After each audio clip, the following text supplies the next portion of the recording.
2024 March മാസം 30-ാം തീയതി ഇന്ന് രാവിലെ നമ്മളിൽ പലരും എണീറ്റിട്ടുണ്ടാവുക തമിഴ് ആക്ടർ മിസ്റ്റർ ഡാനിയൽ ബാലാജിയുടെ മരണവാർത്ത കേട്ടുകൊണ്ടായിരുന്നിരിക്കണം. ഡാനിയൽ ബാലാജിയുടെ മരണവുമായി ബന്ധപ്പെട്ട് രണ്ട് ഇമ്പോർട്ടൻറ്റ് മെസ്സേജ് പറയാൻ വേണ്ടിയിട്ടാണ് ഞാൻ ഇന്നത്തെ വീഡിയോ ഉണ്ടാക്കിയിട്ടുള്ളത്. ഞാൻ എപ്പോഴും പറയാറുള്ളത് പോലെ ഈ വീഡിയോയിൽ ഞാൻ പറയുന്ന എല്ലാ കാര്യങ്ങളുടെയും സോഴ്സസ് ഡിസ്ക്രിപ്ഷൻ മെൻഷൻഡ് ആയിരിക്കും.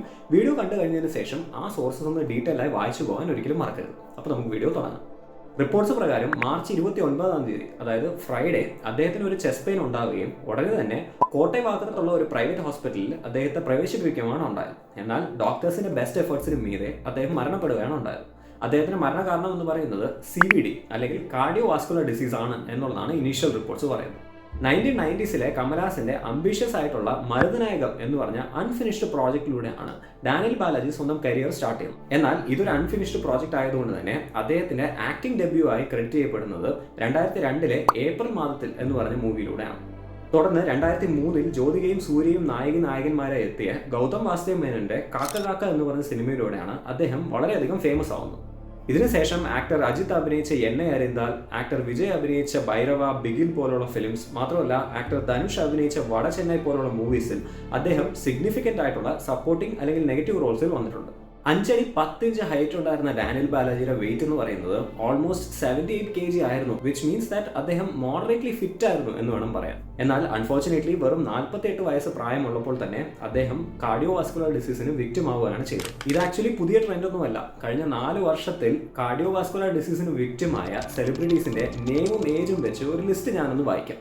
ആദ്യം കളരി മാസ്റ്റർ ഗിരിധർ, വെറും 29 വയസ്സേ ഉണ്ടായിരുന്നു. ഡോക്ടർ സേതുരാമൻ, അദ്ദേഹം ഒരു ആക്ടറായിരുന്നു, വെറും 36 വയസ്സിലായിരുന്നു അദ്ദേഹം മരണപ്പെട്ടത്. മൂന്നാമത് LM കൗശിക്, അദ്ദേഹം ഒരു മൂവി റിവ്യൂവർ ആയിരുന്നു. അദ്ദേഹത്തിന് മരണപ്പെടുമ്പോൾ വെറും 36 വയസ്സ് മാത്രമേ പ്രായമുണ്ടായിരുന്നുള്ളൂ.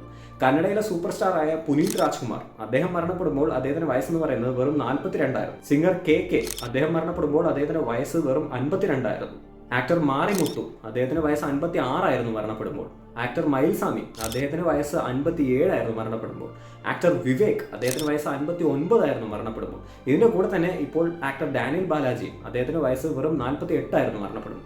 കാർഡിയോവാസ്കുലർ ഡിസീസ് കാരണമുള്ള ഇന്ത്യൻസിന്റെ മരണം ഗ്ലോബൽ നിരക്കിനെ കമ്പയർ ചെയ്യുമ്പോൾ വളരെ അധികമാണ് എന്നാണ് 2023 പബ്ലിഷ് ചെയ്യപ്പെട്ട ഈ റിപ്പോർട്ട് പറയുന്നത്. ഏജ് സ്റ്റാൻഡർഡൈസ് ചെയ്ത് കഴിഞ്ഞാൽ ആവറേജായി 100,000 ആൾക്കാരിൽ 233 പേരാണ് കാർഡിയോവാസ്കുലർ ഡിസീസ് കാരണം ഗ്ലോബൽ ലെവലിൽ മരണപ്പെടുന്നത് എന്നുണ്ടെങ്കിൽ ഇന്ത്യയിൽ ആ നിരക്ക് എന്ന് പറയുന്നത് 288 ആൾക്കാരാണ് എന്നാണ് ഈ റിപ്പോർട്ട് പറയുന്നത്. സോ എനിക്ക് കൺവേ ചെയ്യാനുള്ള ഫസ്റ്റ് മെസ്സേജിലോട്ട് ഞാൻ വരുവാണ്. ഇദ്ദേഹത്തിന്റെ മരണം ന്യൂസ് റിപ്പോർട്ട് ചെയ്യപ്പെട്ട ഉടൻ തന്നെ പല ആൾക്കാരും അത് കോവിഡ് വാക്സിൻ കാരണമാണ് എന്നൊരു ഭീതി വ്യാപാരം ചെയ്യുന്നുണ്ടായിരുന്നു. കോവിഡ് വാക്സിൻ എടുത്തു കഴിഞ്ഞാൽ ഉടൻ തന്നെ ഇന്റൻസീവായി എക്സസൈസ് ചെയ്തു കഴിഞ്ഞാൽ അത് പൾമണറി ഇൻഫാക്ഷൻ എന്ന് പറഞ്ഞ ഒരു കണ്ടീഷനിലൂടെ കൊണ്ടെത്തിക്കാം എന്നാണ് സെന്റർ ഫോർ ഡിസീസ് കൺട്രോളിന്റെ ഈ റിപ്പോർട്ട് പറയുന്നത്. എന്നാൽ ഈ അവസ്ഥ സംഭവിക്കുന്നത് കോവിഡ് വാക്സിൻ എടുത്തു കഴിഞ്ഞതിന് ശേഷം 7 മുതൽ 14 ദിവസത്തിനുള്ളിലാണ് എന്ന് വളരെ ക്ലിയർ ആയി ആ റിപ്പോർട്ടിൽ തന്നെ അവർ പറഞ്ഞിട്ടുണ്ട്. മറ്റൊരു രീതിക്ക് പറഞ്ഞു കഴിഞ്ഞാൽ ആക്ടർ ഡാനിയൽ ബാലാജിയുടെ മരണം കോവിഡ് വാക്സിൻ കാരണമാവാനുള്ള ചാൻസ് വളരെ കുറവാണെന്നും അതുകൊണ്ട് തന്നെ നമ്മളെ പോലെയുള്ള ആൾക്കാർ വാക്സിൻ എടുക്കേണ്ടത് വളരെ ഇമ്പോർട്ടൻ്റ് ആണ് എന്നും റിയലൈസ് ചെയ്യേണ്ടത് വളരെ ഇമ്പോർട്ടൻ്റ് ആണ്. അദ്ദേഹത്തിന്റെ മരണം എന്തുകൊണ്ട് സംഭവിച്ചു എന്ന് ഒഫീഷ്യൽ റിപ്പോർട്ട്സ് ഇതുവരെ വന്നിട്ടില്ല. എന്നാൽ ഞാൻ നേരത്തെ പറഞ്ഞ 2023 ഈ പഠനം എന്തുകൊണ്ടാണ് ഇന്ത്യൻസിന് കാർഡിയോവാസ്കുലർ ഡിസീസ് കൂടുതൽ വരാറുണ്ട് എന്നുള്ളതും അതേപോലെ തന്നെ അത് മിറ്റിഗേറ്റ് ചെയ്യാൻ എന്തെല്ലാം ചെയ്യാം എന്നുള്ളതും വളരെ ഡീറ്റെയിൽ ആയി ഡിസ്കസ് ചെയ്തിട്ടുണ്ട്. നിങ്ങൾക്ക് താല്പര്യമുണ്ട് എന്നുണ്ടെങ്കിൽ ഈ വീഡിയോ കഴിഞ്ഞ ശേഷം ആ റിപ്പോർട്ട് വായിക്കാൻ ഒരിക്കലും മറക്കരുത്. ഇനി നമുക്ക് ഈ വീഡിയോയിലെ രണ്ടാമത്തെ മെസ്സേജിനെ കുറിച്ച് സംസാരിക്കാം.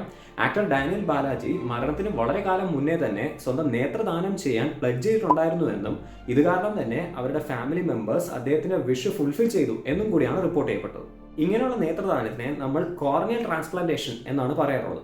ഓൾ ഇന്ത്യ ഓപ്തമോളജിക്കൽ സൊസൈറ്റി അല്ലെങ്കിൽ AOS പറയുന്നത് നമ്മുടെ ഇന്ത്യയിൽ ഈ കോർണിയൽ ട്രാൻസ്പ്ലാന്റേഷൻ ആവശ്യമുള്ള പേഷ്യൻസിന്റെ എണ്ണം എന്ന് പറയുന്നത് ഏകദേശം 10 ദശലക്ഷം അല്ലെങ്കിൽ 1 കോടി ആണ് എന്നുള്ളതാണ്. എന്നാൽ ആനുവലി ഈ കോർണിയ ഡൊണേറ്റ് ചെയ്യുന്ന ആൾക്കാരുടെ എണ്ണം എത്രയാണ് എന്ന് നിങ്ങൾക്ക് അറിയാമോ?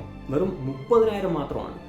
ശരിക്കും പറഞ്ഞാൽ ഈ വീഡിയോ തന്നെ ഉണ്ടാക്കാൻ എനിക്ക് ഏറ്റവും കൂടുതൽ പ്രചോദനമായത് ഈ ഓൾ ഇന്ത്യ ഓപ്തമോളജിക്കൽ സൊസൈറ്റിയുടെ ഈ റിപ്പോർട്ട് തന്നെയാണ്. കാരണം ഇതിന് ഇത്ര അധികം ഡിമാൻഡ് ഉണ്ടായിരുന്നുവെന്നും ഇത് ഡൊണേറ്റ് ചെയ്യുന്ന ആൾക്കാരുടെ എണ്ണം ഇത്ര കുറവാണ് എന്ന് മനസ്സിലാക്കിയപ്പോൾ എനിക്ക് ശരിക്കും ഭയങ്കര ഒരു ഇമ്പാക്റ്റാണ് എൻ്റെ മൈൻഡിൽ അത് ക്രിയേറ്റ് ചെയ്തത്. കൂടെ തന്നെ 2023 ഈ പഠനം പറയുന്നത് ആൾക്കാർക്ക് ഇത് തമ്മിലുള്ള അവയർനെസ് വളരെ കുറവായതുകൊണ്ടാണ് പല ആൾക്കാരും ഇതിനെ ഡൊണേറ്റ് ചെയ്യാൻ മുന്നോട്ട് വരാത്തത് എന്നുള്ളതിനെ കുറിച്ചാണ്. നേത്രദാനം എന്ന് പറയുന്നത് വളരെ സിമ്പിൾ ആയിട്ടുള്ള ഒരു പ്രോസസ്സാണ്. നിങ്ങൾക്ക് താല്പര്യമുണ്ട് എന്നുണ്ടെങ്കിൽ നിങ്ങൾക്ക് ഒരു ഐ ബാങ്കുമായിട്ടോ അല്ലെങ്കിൽ ഐ ഡൊണേഷനുമായിട്ടുള്ള ഏതെങ്കിലും ഒരു ഓർഗനൈസേഷനുമായിട്ടോ നിങ്ങൾക്ക് ബന്ധപ്പെടാവുന്നതാണ്. അവരുടെ ഫോം ഫില്ലപ്പ് ചെയ്തതിനു ശേഷം ഇൻ പേഴ്സണോ അല്ലെങ്കിൽ മെയിലിൽ കൂടിയോ നിങ്ങൾക്ക് അത് സബ്മിറ്റ് ചെയ്യാവുന്നതാണ്. അങ്ങനെ നിങ്ങളുടെ നേതൃത്വവും നിങ്ങൾക്ക് മറ്റുള്ളവർക്ക് വേണ്ടി പ്ലെഡ്ജ് ചെയ്യാൻ പറ്റുന്നതാണ്. നിങ്ങൾക്ക് താല്പര്യമുണ്ട് എന്നുണ്ടെങ്കിൽ ദയവേത് ഇന്ന് തന്നെ ഇതിന് വേണ്ടിയിട്ടുള്ള സ്റ്റെപ്സ് ഒന്ന് എടുക്കുക. സോ ഞാൻ നേരത്തെ ചൂണ്ടിക്കാണിച്ച 2023 പഠനം ഇതിൻ്റെ അവയർനെസ് എത്ര വളരെ കുറവാണ് എന്നുള്ളത് വളരെ ഡീറ്റെയിൽഡായി എക്സ്പ്ലെയിൻ ചെയ്തിട്ടുണ്ട്. അതുകൊണ്ട് തന്നെ നിങ്ങളുടെ ഫ്രണ്ട്സുമായിട്ടോ അല്ലെങ്കിൽ കൊളീഗുമായിട്ടോ ഒക്കെ ഈ ന്യൂസ് ഒന്ന് ഷെയർ ചെയ്യുക. ഇതിനെക്കുറിച്ചുള്ള മഹത്വം, ഇത് എത്ര കുറവാണ് ആൾക്കാർ ഡൊണേറ്റ് ചെയ്യുന്നത് എന്നുള്ളത് ഒന്ന് ഷെയർ ചെയ്യുക. എന്നിട്ട് അവരെയും ഒന്ന് മോട്ടിവേറ്റ് ചെയ്യുക. ഇൻഫാക്ട് ഡാനിയൽ ബാലാജിയെ പോലുള്ള ഒരു ഗ്രേറ്റ് ടാലൻറ്റ് നമുക്ക് ഇന്ന് നഷ്ടപ്പെട്ടിരിക്കുകയാണ്. എന്നാൽ അദ്ദേഹത്തിൻ്റെ മരണത്തിലൂടെ ഈ പോസിറ്റീവ് മെസ്സേജ് എല്ലാവർക്കും സ്പ്രെഡ് ആവട്ടെ, ഇങ്ങനത്തെ ഇൻസ്റ്റൻസസ് ഇനിയും ഫ്യൂച്ചറിൽ സംഭവിക്കാതിരിക്കട്ടെ എന്ന് നമുക്ക് ഹോപ്പ് ചെയ്യാം. മാത്രമല്ല അദ്ദേഹത്തിന് നിത്യശാന്തി നേർന്നുകൊണ്ട് നമുക്ക് ഈ വീഡിയോ നിർത്താം. ഈ വീഡിയോയിൽ തന്നെ ഞാൻ നേരത്തെ മെൻഷൻ ചെയ്ത പൾമണറി ഇൻഫാക്ഷൻ കാരണം എങ്ങനെയാണ് പുനീത് രാജ്കുമാറിൻ്റെ മരണം സംഭവിച്ചത് എന്നുള്ളതിനെക്കുറിച്ച് വളരെ ഡീറ്റെയിൽഡായി ഞാൻ ഒരു വീഡിയോ ചെയ്തിട്ടുണ്ട്. അത് കാണണമെന്നുണ്ടെങ്കിൽ ഇവിടെ ക്ലിക്ക് ചെയ്താൽ മതി. അപ്പോൾ അടുത്ത വീഡിയോയിൽ കാണുന്നവരെ ഞാൻ പരം, നിങ്ങളുടെ average Mallu fit guy. Thank you so much for watching.